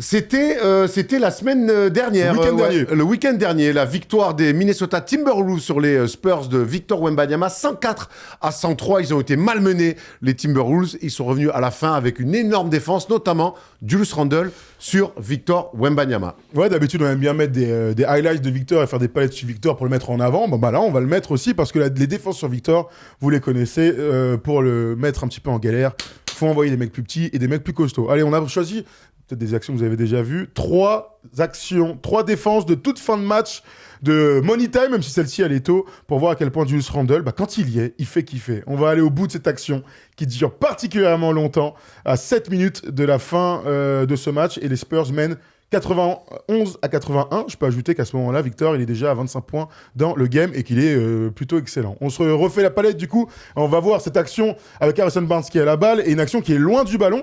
Victor joue comme un ailier. Hein. C'est lui qui profite de l'écran de Stephen Castle. La première chose, c'est on met du muscle, on fait des bumps. Regardez DiVincenzo qui laisse presque Stephen Castle sur la première intention Qui doit pour flasher, hein. bumper, absolument. Qui bump notre ami Victor. On va chercher cette passe. Regardez, il a tout l'espace qu'il faut, Victor. Ça, c'est les bons endroits. Première position, Belly en avant, je vais dire ça comme ça, de notre ami Julius Randle. Et il est là, au contact, le plus proche possible. Un petit zoom. La perte de balle sur le dribble main gauche là, de Victor qui se met un peu en galère une première fois. Il y a Julius Randle qui lâche rien, qui continue, qui ne cherche pas la balle et ça c'est intéressant et qui va même réussir à gagner le ballon avec l'horloge des 24 qui est presque à la fin. Victor sur les fesses. Thomas Laroki, ça c'est une défense. C'est des défenses de streetball, j'ai envie de te dire presque. Ouais, c'est des défenses de la Hoops Factory de Thomas Dufort sur moi. Mais dès le départ, en plus, Il n'est pas pareil. Hein. Bah, il a un meilleur dribble aussi. que Jalen Brown. Non, là, sur la première sortie, finalement, il arrive à avoir cette position, même si on voit qu'il la demande au lancer franc. Il est tellement repoussé qu'il la reçoit presque à 3 points. Après, derrière, dans ce jeu-là, arrêté contre un profil comme Julius Randle, il est perdant, Victor. À l'heure actuelle, c'est sa progression qu'il va devoir avoir, c'est prendre aussi du muscle, être plus ancré au sol. On sait que c'est pas les mêmes gabarits. Et là où il est malin, Randle, c'est qu'il le laisse jamais prendre de l'espace pour reprendre de la vitesse. À chaque fois qu'il recule, il le colle. Il le colle à chaque fois. Même quand il perd la balle, il le colle. Et comme physiquement, il est beaucoup plus fort au sol, Julius Randle, il n'arrive jamais à reprendre l'avantage. Et en fait, après, faute ou pas faute, ça, on pourrait c'est une bonne question qu'on peut se poser en mais vrai. les défenses comme ça, de bassin, avec c'est limite. Mais il n'y a pas les mains. Si on se projette sur les playoffs, on sait que c'est une dureté. On se rappelle Caruso sur Jokic. C'est une défense de playoffs, t'as raison. Qu'on va laisser jouer. Et on l'a vu pendant que tu parlais, Thomas, la séquence défensive de Julius Randle, 13 secondes. C'est fou ça. On a fait des séquences aux entraînements. Défendre 13 secondes en attitude comme ça, je peux te dire qu'il faut avoir un sacré cœur. Mais ouais, en général, tu le fais une fois par oups, et puis après tu mets 5-6 minutes à t'en remettre quoi. Exactement. Et assis par terre. Hein. Mon première action, en tout cas, qui est cool à voir jouer, à dérouler, parce que t'as raison de souligner ça. Dans la NBA, qu'on dit, trop gentil, trop soft, avec avantage à l'attaque. Bon, là, les arbitres, ils ont décidé de laisser jouer. Deuxième action, on y retourne. On est un peu plus tard dans le match, cette fois-ci. Regardez, on est à 198 en faveur de Minnesota, qui est revenu, donc. 2 minutes, et surtout, un setup de système qui est très différent, mais qui va quand même finir sur 1 contre 1. Regardez toujours cette défense de Julius Randle, incroyable, avec ce tir raté de Victor. On retourne au début, cette fois-ci, c'est pas Victor qui joue ailier, c'est Victor qui va poser le fameux pin down pour ensuite se démarquer. Regardez, c'est lui qui pose l'écran pour la remontée de Julian Champagny. Derrière, il prend une belle prise de position. Ça, c'est dans ses zones encore. Hein. Pardon ? Oui, dans ses zones, tout à fait, dans ses zones. Petite passe à terre, il est dans le rythme, il y a peut-être un premier tir à prendre. Julius Randle est légèrement en retard, il fait une pump fake. Ok, pourquoi pas. Une deuxième, Julius Randle ne saute pas, et bien en canne, toujours pareil, avec le bassin en avant. Et là, il fait exactement ce qu'il faut en défense, c'est-à-dire qu'il le suit, mais au millimètre, et là, tu peux pas mieux défendre que ça. Victor est capable de mettre ce tir-là. Ouais, merci. Il est capable de le mettre. Mais là, pour le coup, avantage à la défense. C'est le même genre de défense, c'est pas exactement pareil sur la finition, mais Julius Randle est exemplaire, Thomas. Ouais, il veut continuer, en tout cas, dans ce défi physique avec Randle. Wemby, on sent qu'il se dit redonne-la moi, cette fois-ci, ça va être la bonne. Et en fait, non, il pourra pas gagner à ce jeu-là parce que chaque impact le fait reculer. Et c'est pour ça qu'il a la balle un peu au niveau des lancers et il prend son fadeaway. En fait, il est complètement à reculoir. Il n'a pas fait l'écart nécessaire, tu sais. Tu es censé, sur ce coup d'épaule, un peu step back, créer une distance. Là, on voit très bien avec la défense de Randle que même après ce petit coup d'épaule qui n'a pas du tout impacté, on voit qu'il est collé. C'est vraiment une armoire. Mais c'est là qu'on voit la marge de progression de Victor, en fait. Ce que j'aime beaucoup chez Julius Randle, et tu as raison de le dire, Tom, parce que il peut les mettre, ces tirs Victor. Il est pas loin de le mettre, quoi. S'il le met, c'est... Ah ouais, voilà, exactement. Merci, chef. Ah ouais. Allez, salut. Bello, voilà. Mais tu forces... si tu me bats, c'est que tu te forces à mettre un tir de très, très, très haut niveau. Et les grands joueurs sont capables de le faire. Mais en tout cas, moi, je te donne rien d'autre. Et j'aime beaucoup En fait, il le lit parfaitement, Julius Randle, à Victor, là-dessus. Mais je sais pas si vous vous rappelez, quelques jours avant, il avait mis ses 2 tirs clutch contre Boston. Mais avec des mecs plus petits sur le Sherman aussi. Il avait eu Keita aussi. Sherminator, il était là, frère. Mais il s'était dégagé, en tout cas, de cette pression. Vous vous rappelez, il s'est éloigné comme ça avec son petit dribble, step back. Et là, il était tranquille dans ses appuis. Et en fait, c'est ça qu'il a essayé de faire, sauf que Randle est resté collé à chaque fois. On en revient toujours à qui défend sur Victor. Et c'est vrai que les postes 4, les ailiers musculeux ont quand même une réussite. Et ça commence même dans le championnat de France avec les Mets et Charles Cahudi. On va sur la dernière action parce que c'est la dernière action du match et que Victor Wembanyama peut marquer un panier qui pourrait faire gagner cette équipe des San Antonio Spurs. Comme d'hab, on la déroule. Regardez, il reste 16 secondes. C'est vraiment la dernière action. C'est l'action de rêve. C'est l'action qu'on fait tous quand on est jeune. Du 1 contre 1 face à ton némésis. Et donc, ce tir ultra difficile, mais qu'il a encore une fois failli mettre notre grand Victor. On va au bout quand même. Jaren Fox, toujours aussi clutch cette saison avec les Spurs. Il va falloir faire une palette sur Jaren Fox et les fins de match de cette saison. Terrible. On retourne au début, donc. Moins de 17 secondes à jouer. -1. Les Spurs sont menés 104-103 par Minnesota. C'est Victor Wembanyama. Regardez déjà là, l'axe qu'il veut essayer de récupérer avec la défense du Randle. On va suivre cette première action qui est OK, parce que tout le monde regarde Victor en vrai. De'Aaron Fox, le meneur de jeu, et on va aller chercher un système à l'opposé. C'est plutôt malin en vrai de la part de Mitch Johnson. Regardez un écran grand avec Luke Cornette pour essayer de se démarquer. Et Julius Randle, mon gars, il fait un truc. La lecture de Julius Randle, elle est même plus de on va voir les autres et tout. Non, je vais revenir sur Victor. Il arrive à attraper la balle tant bien que mal. Et là, regardez là, on n'est pas loin d'une faute. C'est vrai. faute pour toi, Tom, là? Non, là, tout de suite, non. Mais après, c'est limite. Après, c'est toujours pareil parce que on a la limite quand même. T'as pas le droit, normalement, de t'allonger sur les mecs avec les bras comme ça de face. Ah bon Après, il le joue très bien, honnêtement. Après, très surpris, par contre, qu'il rejoue encore ce système, sachant ce qui s'est passé auparavant et que finalement, il n'a pas été gagnant. Mais dans le match, un peu plus tôt pour le coup, quand il arrive à être efficace, Victor, là-dedans. Moi, le fait. Enfin, pour moi, il n'y a pas faute pour un truc simple, c'est qu'il ne cherche jamais la balle. Oui. Et ça, c'est quand même c'est peut-être une mini différence. Ok, il est très physique, il est très prêt. Il le joue bien. Mais non, mais on peut en discuter, mais il n'est pas là comme ça. Là. Le problème, c'est ça. Ça, c'est facile à siffler. Là, on est sur la limite. Ça va te surprendre, mais je suis 100% d'accord avec toi. Alléluia. C'est que moi, je trouve que laisser les corps contre corps s'envoyer défensivement, moi, le reach, en fait, même si des fois tu fais ça, ben, mine de rien, sur un dribble, sur un tir, on t'effleure le bras, ben, ça change la trajectoire du ballon et c'est une faute. Mais quand c'est du corps à corps au sol en plus que c'est pas dans les airs, moi je trouve que là il rentre dans son cylindre, en fait, certes, mais je trouve que je sais pas. En fait, c'est ce que j'ai envie de voir en tout cas. Ouais, mais oui, moi ça me plaît. Pour moi, normalement, t'as le droit quand l'attaquant est de dos. Pourquoi pas à partir du moment où il se remet face au joueur, quand il y a des bumps comme ça face et tout, ça me dérange un peu parce que en fait. Ça sera aussi le next step pour Victor, c'est apprendre à aller chercher chercher ce genre de faute. Pour l'instant, il arrête son dribble souvent sur beaucoup d'actions un peu trop tôt. Il lui manque 1 ou 2 dribbles dans ses actions. Il pense qu'il va s'en sortir parce qu'il est bien plus grand. On l'a vu sur ces situations. Alors, il peut les mettre, hein, vous l'avez dit. Mais c'est vrai que quand il reste face à face, toujours à pousser, quand tu commences à enclencher ton tir et qu'on te pousse au dernier moment, ben, en fait, ça de toute façon, ce que fait Randle aussi, et on sait que pour Victor, c'est compliqué, c'est qu'il met beaucoup ses avant-bras à la hanche. Et avec, vous avez eu les bras tasses qu'il a. Et par contre, Randle, ce qu'il fait, ce que j'aime beaucoup, c'est sur l'écran de Cornette, comme c'est un écran ligne de fond, il fait pas l'idiot du village à le suivre, parce que derrière, si tu suis, tu sais que Victor il va avoir un avantage, il passe au-dessus. Et sur les écrans ligne de fond, voilà. parce qu'un écran ligne de fond, on le répète, si tu popes, ben, tu popes dans les photographes. Tout à fait. Et il y a un dernier truc que je voulais dire qui m'est sorti de la tête, donc c'est pas grave. C'était une très belle palette. Ouais, c'était une bonne palette. Si, il y a un truc passionnant que tu as dit et que je pense qu'on devrait tous avoir en tête, tous ceux qui jouent au basket ou qui ont joué au basket, c'est le fait d'être sur le reculoir. À un moment donné, tu ne peux pas mettre de tir si t'es sur les talons. Notre sport est fait de telle manière où le mec qui avance va gagner le duel. Et ça, c'est donc en défense, en attaque. S'il y a un gars qui est en défense comme ça, bah si tu te fais crosser par Jaylen Brown, tu peux tomber, c'est une réalité. Si t'es en attaque... Il crosses, lui. Il met des crosses. Mais oui, de gauche à droite, là, le droite à gauche comme ça, on l'a là. N'importe quoi, les amateurs, regardez-les là, les Kyrie Irving. Et pareil pour Victor. Victor là, il est sur le reculoir et donc tous ces tirs, ils sont pris comme ça. Et en fait, tu ne peux jamais dominer si tu es sur le reculoir, si tu es contesté par ton adversaire. Je trouve que ça montre un bel aperçu de ce qu'on pourrait avoir en play-off, tu l'as dit.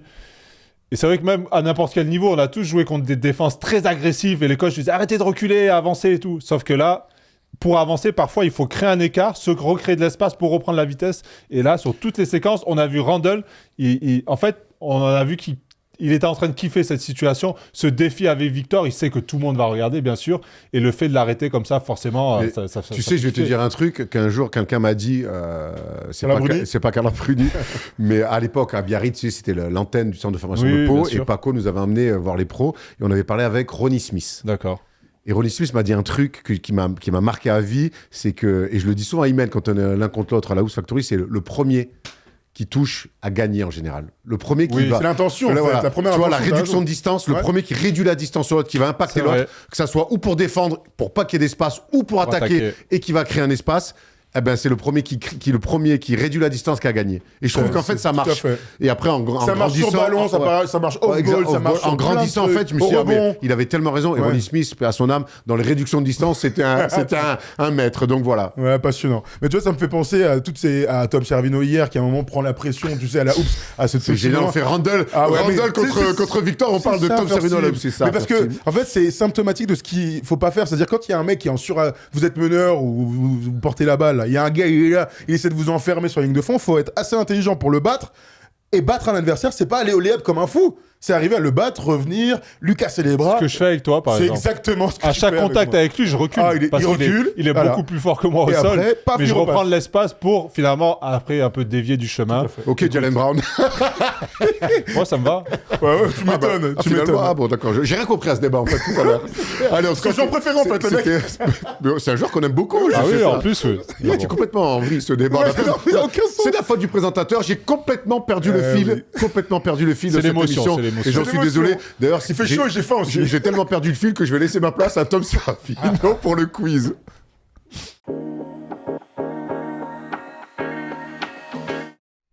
Allez, qui dit fin d'émission, dit quiz, ça va les gars? Ça va, je peux te poser une question? Dis-moi, Massachusetts? Oui, oh, Je l'ai passé parfaitement. Ouais, je crois que je l'ai. oh, magnifique. Ah, t'as la haine un peu. Bah, je suis fier de toi, frère. Ah ouais, Moi, tu l'as. je suis pas Erwan, je m'en bats les couilles. Je suis fier de toi, mec. Je suis pas Erwan.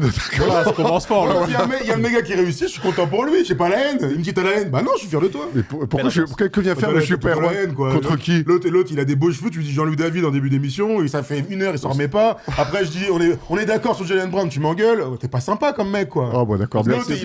il dit ça, t'as la haine. On se déteste. Voilà. Allez, Attends, je viens de voir une super vidéo sur Insta. Là. J'ai vu des paniers la Rookies contre nous, là. Ouais. De la Oops. Bravo, beau montage. Allez voir sur First Team. Tu restes, on met ça? je pose un bel écran, moi. C'est ton meilleur rôle, hein. Important dans le basket. Bon, on a fait une petite énumération avec Ayman et un petit qui suis-je. Le All-Star Game arrive. On fait une énumération, les 24 joueurs avec 12 apparitions All-Star au minimum. D'accord? Que des superstars, quoi. Non, Invitation. Thomas, des superstars, arrête. Des superstars. Thomas Larokis, Bah tu oui, commences, oui, évidemment, tu commences. LeBron James. Allez, 21. Kobe, pardon. Kobe Pas bien 18. pro- Que blanc. C'est pas bien prononcé. Que blanc. Bravo. Karim Abdul-Jabbar. 19, vous avez fait le podium. Des stars, allez. KD. KD, il est là. Oui. Ouais, il est là. 15. Shaquille O'Neal. Le Shaq, bien sûr, est là aussi. Karl Malone. Karl Malone est là. Avec 14. Tim Duncan. Tim Duncan est là, bien sûr, 15. Stockton. Oh, je vais te faire un risque. Et oui, parce que je crois que je l'ai dit hier et il m'a dit que c'était mort. Ah, je prends Non, un risque. il est pas là. Il est pas là. Très mauvais choix. C'est pas de toi, ça. Ouais, très mauvais choix. Ouais. Je vais dire je vais combien il prendre est. Magic Johnson. Il l'était 10 fois. Ah ouais, je suis pas bon. Magic Je vais Johnson. comme une- Magic. Ça coûte carrière. On va être juste, hein. Ouh, Ouais. Magic Johnson, Ah je ouais. le vois pas non plus là. Oh. Il avait le. Ça, c'est facile. À toi, tu peux gagner. Ouais, tu peux gagner, grand. Sinon, on repart. Sinon, Sinon, on pour un repart. Il va dire Alain Larocchi. Steph Curry. Oh, Steph mais non, Curry Mais non. est à 11 mais va être sélectionné, Ah non, mais donc non. il sera... tour. Non, il sera on refait un tour, on Ok, fait un tour pour le ok. fun. On est tous, non, mais de toute façon, on est tous éliminés en même temps. Ouais. Donc, on on fait est un en tour jeu, pour le fun. bien sûr. Allez, ça Non, va. non, moi, dans la bonne humeur. j'avais parlé en premier, j'avais donné, moi j'avais parlé, c'est moi qui avais commencé. Mais non, ça marche pas Allez, comme ça. ça repart à Mais gros, Thomas. allez, Allez, gros, c'est pas Thomas gagné. Dufort. cadeau, Ça cadeau. repart à Thomas C'est marrant Dufort. qu'ici, on marque pour Cadeau. gagner, frère. C'est On marque cadeau, pour c'est gagner. Magic, c'était que 9. D'accord. Magic, Et- c'est que. Ok, c'est à moi, du coup. Kevin Garnett. Kevin Garnett, oui, 15. Ah ouais, là, pourquoi je suis pas bon comme Il ça? a des longues carrières. Ouais, merci. Kevin Willis. Il a pas ça. Il a pas 12. Attends, c'est terrible ça. La super- Clyde Drexler. Hmm. Ouais, je peux pas, Non, non, mais je mérite pas, je mérite pas, je mérite rien. Non, il l'a pas. Olajuwon. Je pense, Pas ouais. mal, si. Hakim, Ouais, ça, en plus de sa saison. il est là 12. Bah oui. 12 piles. Ouais, Putain. bah voilà. C'est chaud en fait. C'est chaud. Attends, je dis. Dirk Nowitzki, Dirk, bien sûr, Oui. 14. Bon, j'aurais tenté Dwayne Wade. Hein. D-Wade, 13. bien sûr. Bravo. Carmelo. Carmelo Anthony. Ah non Aïe, je le vois pas, Carmelo Bah non, non, Anthony. mais il pue le sgeg lui aussi. Carmelo Anthony, je vais vous dire Pardon, exactement le combien. ce que tu veux dire. combien Le camembert, je voulais dire. Ça va. Pareil, hein. Il en a que 10. Allez, Donc Thomas, Thomas bravo. Larokis Encore Oh, c'est bon, t'as gagné. remporte James Harden. l'élimination. James Harden. Non. Ah ouais, Westbrook, Harden. James Harden et Il y a Westbrook, pas ils tous l'ont les- pas. Il y a Ah, ils l'ont pas- pas. il y a Putain, pas des 12, c'est anciens beaucoup, finalement. qui nous manquaient qu'on n'a Alors, pas été qui bon vous là. manquait Jojo, vous l'avez pas dit, hein? Si? Ah non, Non, on l'a pas dit. 14. On est 14. On n'a pas dit. Jerry West, 14. Ah, sur Wilt, les- 13. Et Bob voilà. Cousy, 13. Sur les anciens. Havlicek, 13. Je connais Et pas. après, dans les 12, il y avait du Larry Bird, du Moses Malone, du Elvin Hayes, Chris Paul, Bill Russell, Ouais, Chris. Isaiah Thomas, Oscar Robertson. Ok. Voilà, il en Ouais. manquait. Pas bravo, il en bravo, manquait bravo, beaucoup. Thomas. Pas bravo pour Jordan. On est encore sur le débat de Jalen Brown, là, c'est pour ça. Allez, on Vas-y. peut partir sur le JB. sur le qui suis-je. Je suis né le 2 mars 1986. J'ai donc 39 ans. Et la dernière fois qu'on m'a vu sur un parquet NBA, c'était en 2019 avec le maillot des Pelicans. Mais commençons par le commencement. Et toi de Moore, Je fais ma fac t'imagines? Ça passe. à Colorado State. Wow. 3 saisons là-bas, où je tourne à 16 points, 10 rebonds et presque 2 contres de moyenne. Dans mon scouting report, on parle d'un pivot avec un bon panel offensif, mais un peu soft et frêle à l'époque. Je me présente à la draft 2007 et je serai appelé à la 20e position. Ma première équipe en carrière sera Philadelphie. Je resterai jusqu'en 2010 là-bas. Marie Spate. Non. Lors de ma saison rookie, je joue 15 minutes en moyenne sur le poste 4, malgré mes 2m13. Je suis le backup de Reggie Evans. Mais la saison suivante, je me blesse au ligament et rate la saison complète. Lors de mon retour, je ne jouerai même pas 12 minutes par match. En septembre 2010, je suis tradé chez les New Orleans Hornets. Spencer Rose. Non, où j'y resterai Pardon, 4 saisons. J'en vois, mais. 4 saisons là-bas, en 201 matchs, j'en joue 62 dans le 5 majeur. En 2011-2012, je tourne à 10 points de moyenne et 5 rebonds avec mon numéro 14 que je garderai quasiment toute ma carrière. En 2013-2014, lors de ma dernière saison dans la Nouvelle-Orléans, je suis aussi à presque 10 points sur rebond. Et Jason Smith. Jason Smith, ça sort ici Oh, juste bravo, avant New c'est York. pas du tout sur lui. Bravo, C'est un Jason mec qui Smith. passe à Utah après tout. Jason Smith. Jason Beauté le Smith. cul, là. Ah, voilà. Pardon, il fait les enfants, New je suis York, il désolé, fait, les enfants, enfin, mais Orlando. L'autre, il a des comptes à régler. Apparemment, on va couper. Regardez Jason Smith comme il est bien bronzé, regarde. Regarde ça. Ah, il est blanc, mon ami. Jason Smith. Allez, ouais. Bahamas. Bravo. Je suis Bravo. content. Mais tiens, puisque tu fais le malin, rends l'antenne. Oh non, chacun son métier. Moi, j'ai plus de métier là. Parce en perdant autant au quiz cette année, c'est une catastrophe. Les amis, on se retrouve demain sur Offense. On se retrouve aussi la semaine prochaine, les amis. Il y a beaucoup de choses à raconter dans la libre antenne, dans le Big Monday, avec un bon match. On n'a même pas dit le match. Si, on l'a dit. Ah bon, on Kevin l'a dit Garnett. Ah ouais, Kevin Garnett, on l'a dit. Kevin Garnett face aux Phoenix Suns. C'était il y a Très tellement bien. longtemps que je m'en souviens pas. Voilà, c'était une super émission. Allez. Bravo à Tom. Rendez-vous lundi, 20h pour le Big Monday. Nous, on va aller se battre. Manger, pardon. Allez, ciao.